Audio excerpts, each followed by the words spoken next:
இந்த சிக்கனையும் அந்த கருவேப்பிலையும் வச்சு இன்னைக்கு கருவேப்பிலை சிக்கன் செய்ய போறோம். வாங்க எப்படின்னு பார்க்கலாம். மறக்காம அப்படியே ஒரு லைக் போட்டுருங்கப்பா.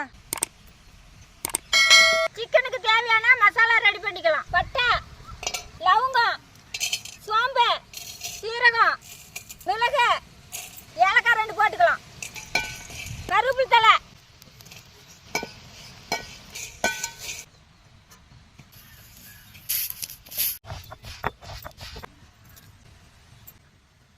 கடலை எண்ணெய், பச்சை மிளகாய், முந்திரி, இஞ்சி பூண்டு விழுது, வேவிச்சா சிக்கனு, அரைச்ச மசாலா, சிக்கன் வேவிச்சா தண்ணி, தூள்